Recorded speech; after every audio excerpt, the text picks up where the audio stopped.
Assalamualaikum warahmatullahi wabarakatuh. Pada di Zoom ini saya akan menerangkan dari tentang neraca pembayaran, bantuan dan investasi asing dalam mata kuliah Ekonomi Pembangunan 2 yang dibimbing oleh dosen pengampu yaitu Bapak Alpon. Nama saya Muhammad Fikri Hasan, NIM 21060160. Langsung masuk materinya ya.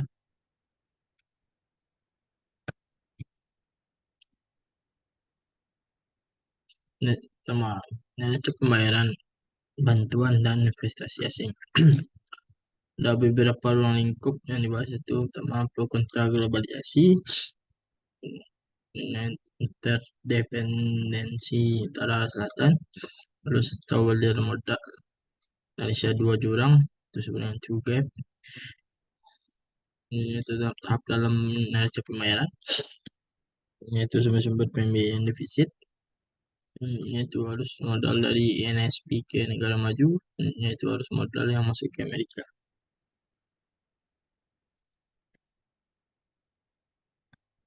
Yaitu pro kontra globalisasi. Globalisasi adalah perluasan aktivitas ekonomi ke negara lain, termasuk memperdalam pengintegrasian ekonomi, meningkatkan keterbukaan ekonomi, dan menumbuhkan rasa saling ketergantungan ekonomi antar negara ada di dalam ekonomi internasional.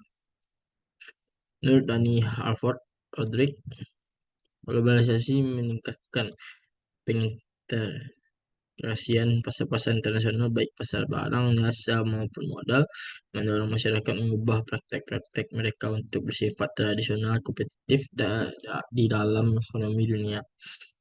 Anti globalisasi meningkat selama tahun 1990-an dan awal tahun abad 21.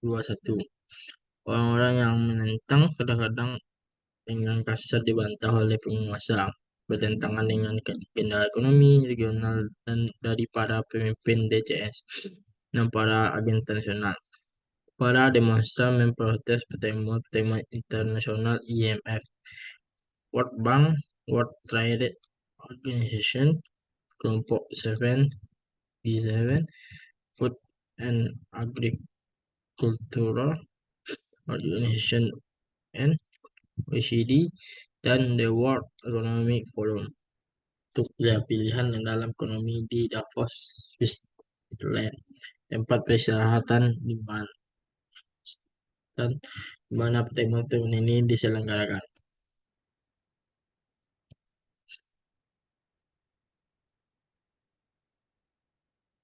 Interdependensi utara selatan. Negara-negara di wilayah utara, DCS, dan selatan dunia ketiga secara ekonomi saling memiliki ketergantungan satu sama lain. Nah, bahkan Amerika Serikat yang bersama-sama dengan Jepang mempunyai rasio perdagangan internasional yang paling rendah terhadap GDP. Tergantungan dengan dunia ketiga lebih terlihat pada awal 1900-an banding pada tahun 1970-an. Masa lalu ahli ekonomi berkata bahwa ketika Amerika Serikat bersih, Eropa dan Asia mengidap dalam berpadu, tetapi Amerika Serikat boleh atau tidak dikatakan telah menjadi superpower ekonomi. Jonathan Hedford dan Fabrizio Perry menemukan 40 tahun terakhir siklus bisnis Amerika Serikat, namanya siklus bisnis dari seluruh negara yang ada di dunia. Peningkatan GNI di negeri Cina mungkin saat ini melebihi Amerika Serikat di kuartal utama abad 20. Dan kemunculan Uni Eropa membuat dominasi pasar tunggal Amerika Serikat di dunia menjadi menurun. Lebih negara Cina yang besar memainkan peran yang utama dalam pemulihan negara Jepang di tahun 2003 dan mencegah kelesuan ekonomi di Asia Timur yang panjang. Harus atau modal. Persamaan pendapatan nasional menunjukkan hubungan antara tabungan, investasi, dan barang ekspor dikurung impor dari barang dan jasa. Persamaan berikut menunjukkan pendapatan Y sama dengan pengeluaran pendapatan nasional ketika dihitung di sisi pengeluaran adalah Y sama dengan C tambah I tambah X atau M. LDCS memperoleh satu aliran modal dari luar negeri ketika lembaga institusi dan individu negara lain memberikan bantuan dana atau pinjaman atau investasi luar untuk membayar keseimbangan barang-barang dan jasa yang defisit.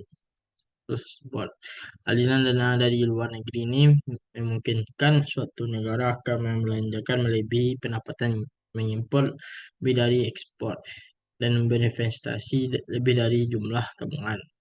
Dan hal itulah yang akan mengakibatkan gaps antara akhir pembangunan menjadi terbatas.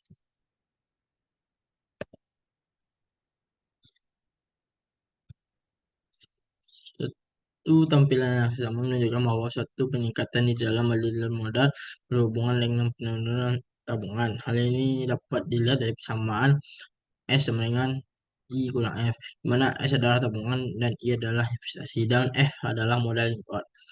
Investasi tidak naik karena peningkatan di dalam formasi modal dari aliran modal diimbangi oleh investasi asing yang negatif.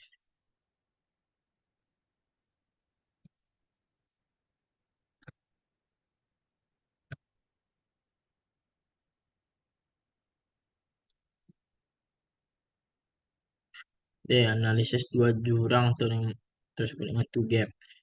Hollis, Charney, dan Alan Stout di satu model berdasarkan pada keterangan empiris dari 50 LDCS dari tahun 1957 sampai dengan 1962. Mengidentifikasi tiga tahap pengembangan di mana pertumbuhan lanjut ke tingkat yang paling tinggi. Tahap tersebut antara lain jurang tabungan, kesenjangan pertukaran valuta asing.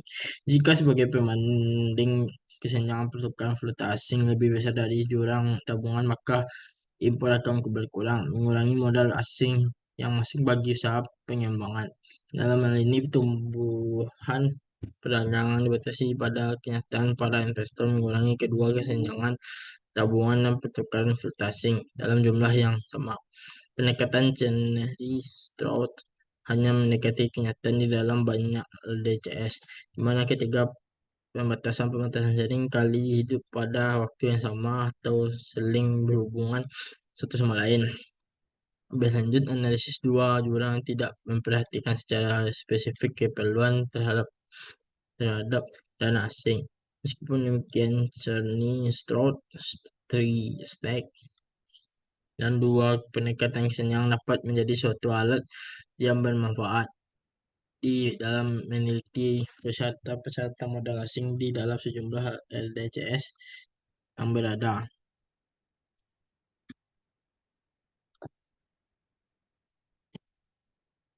Tahap-tahap dalam tahap-tahap dalam neraca pembayaran. Seperti yang telah dikatakan, pinjaman luar negeri memungkinkan suatu negeri itu lebih banyak memberi daripada memproduksi. Investasi lebih besar dari tabungan, impor lebih besar daripada ekspor. Tetapi pada akhirnya negara meminjam harus menanggung hutang luar negeri. Hutang luar negeri yang harus dibayar adalah angsuran pokok ditambah bunga. Kadang-kadang suatu negara menunda pembayaran akan menambah hutang mereka tersebut. Membayar pinjaman memerlukan suatu negeri untuk memproduksi melebihi belanja mereka, tabungan lebih dari investasi, dan lebih mengekspor daripada mengimpor. Bagaimanapun melakukan hal ini tidaklah terlalu berat sebenarnya. Ini adalah industri ciri khas dari negara-negara yang sedang melakukan pengembangan industri untuk mengurangi hutang luar negeri tersebut. F. Sumber-sumber pembiayaan defisit. Pembiayaan defisit dapat diperoleh dari bantuan pengiriman uang, investasi asing, pinjaman, official development assistance, atau sebelumnya WADA, atau pengembangan bantuan resmi, termasuk bantuan dana pengembangan atau pinjaman dengan jatuh tempo lebih dari 1 tahun pada LDTS. Bantuan militer tidak dipertimbangkan merupakan bagian dari bantuan ofisial. Tujuan tujuan bantuan asing biasanya untuk mempromosikan kepentingan diri milik bangsa tersebut. Bantuan ekonomi seperti bantuan militer dapat digunakan untuk tujuan-tujuan yang strategis untuk memprovokasi musuh Jerman pada Perang Dunia I. Bantuan dapat termotivasi oleh pertimbangan ideologis atau politis untuk mendukung suatu sekutu militer lebih lanjut. Bantuan mendukung ini dengan adanya investasi pribadi, meningkatkan akses kepada bahan-bahan penting untuk produksi, peningkatan permintaan untuk industri domestik, dan peningkatan ekspor. Bantuan dapat menunda kepercayaan pada diri sendiri, menunda perubahan internal yang penting. Riset menemukan bahwa sungguh banyak negara-negara yang lemah atau miskin seperti Bangladesh, Malawi, dan Ethiopia yang memperoleh suatu ketergantungan tinggi terhadap bantuan. Ini termasuk bantuan karena bantuan yang diberikan dapat berupa bantuan real kepada LDCS, bantuan multilateral, dan bantuan pangan.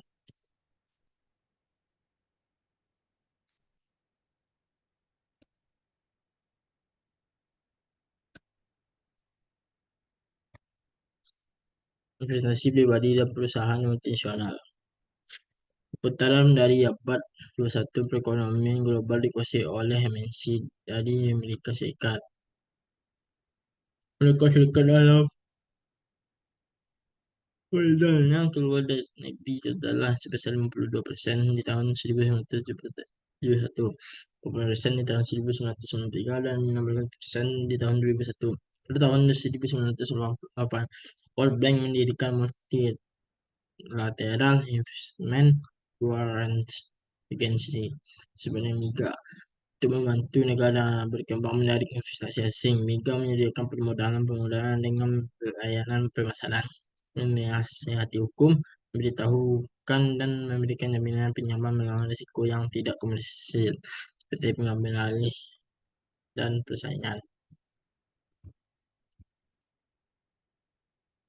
Manfaat dan biaya perusahaan multinasional MNCS dapat membantu negara yang sedang berkembang dalam biaya jurang tabungan atau neraca pembayaran yang defisit, beroleh teknologi asing dan metode-metode inovatif untuk meningkatkan produktivitas, mengurangi kekurangan yang terdapat di dalam manajemen dan kewirausahaan, menyediakan hubungan-hubungan dengan bank luar negeri, latih para manajer dan analisis teknikal domestik, pekerjakan tenaga kerja domestik terutama dalam pekerjaan yang terampil, meningkatkan efisiensi, dan meningkatkan pendapatan nasional melalui spesialisasi dengan meningkatkan skala ekonomi.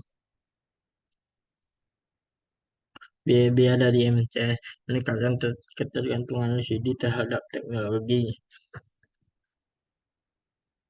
batasi transfer dari hak paten rahasia industri dan pengetahuan teknis lain kepada anak perusahaan yang bisa dipandang sebagai suatu saingan yang potensial. Sebagai contoh, Coca-Cola meninggalkan dia dalam 1977 dibanding membagi rahasia pemantauan swasta dan investasi lokal di dalam industri pemula, perkenalkan produk-produk yang tidak sesuai, batasi barang ekspor anak perusahaan ketika mereka mengobrol dari produk perusahaannya, kecilkan hutang pajak yang ditangguhkan dengan lalu menekankan biaya biaya investasi berpitching isu yang ditransfer dari anak perusahaan yang lain. Patokan pada bangkit di tahun 1990-an, LDC menyeimbangkan barang-barang dan jasa untuk mengoleh rendahnya dari sumber ofisial dalam mewujudkan bantuan dana pinjaman komersial bank meningkat dalam dekade setelah 1997. 2 tahun setelah sumber tentang jatuhnya pinjaman di tahun 1990-an, pinjaman lebih selektif oleh bank-bank maupun individu tingkat bunga jatuh. Bantuan OECD official hanyalah satu pengembangan dari total jaringan yang rendah dari sumber daya kepada LDCs. Jaringan ini mencakup modal pribadi, pinjaman bank, bank peningkatan approach, mereka dengan menghindari pengendalian skala nasional yang wajib penting. Dapat penerimaan bunga yang lebih IMF menyediakan kredit kepada suatu LC dengan permasalahan pembayaran badan dengan pilihan-pilihan cadangan negara itu. Selain itu, fasilitas kredit lain termasuk pihak kredit pertama dengan 25% dari kuota yang diwakilkan untuk mengalahkan pemain internasional.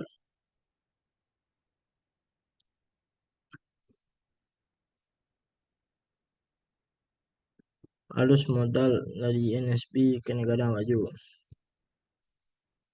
Peraih Nobel Robert Lucas mengatakan mengapa modal tidak mengalir dari negara kaya ke negara miskin.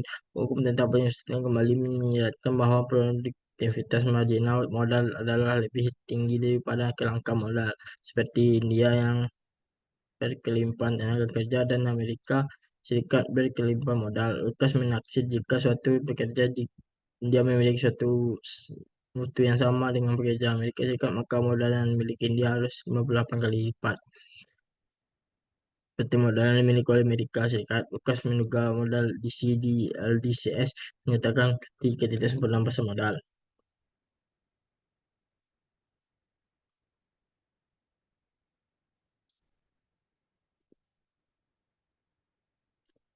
Harus modal yang masuk ke Amerika Serikat.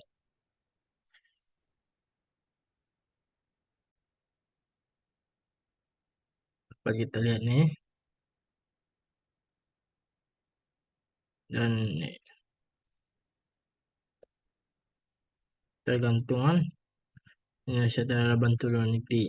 Nih, mulai kita di bulan April 1998.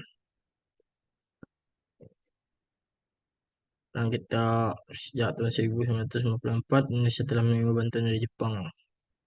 Pinjaman muda ini resmi ya. Bantuan asing. Nih, ada syarat-syaratnya, ada tingkat pengeluaran dengan tingkat kepemimpinan lebih lemah daripada itu.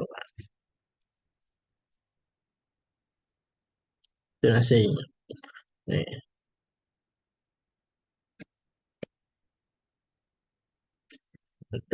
model bantuan Cina.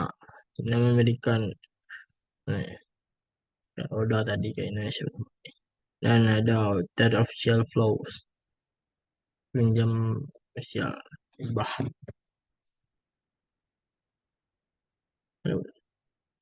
Nih, faktornya itu yang penting misalnya berdasarkan pada win-win solution. Bantuan Cina tidak disertai katanya yang melekat. Nih, sebuah negara terima akun bilateral. Betul, gimana uang yang ada.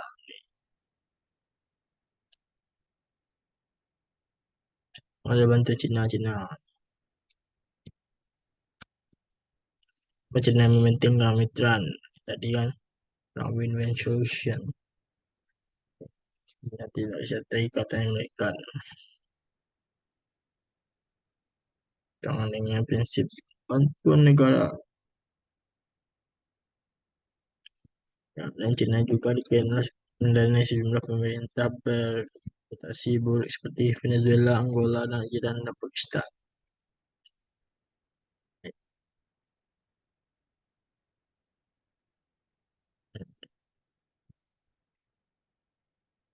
Cina ini salah satu negara yang super power untuk meminjamkan utang ya, asing pembayaran. Baca kita ya, 2020, 2010, 11, 12, 13, 14, 15, 16. Dapat kita lihat kan,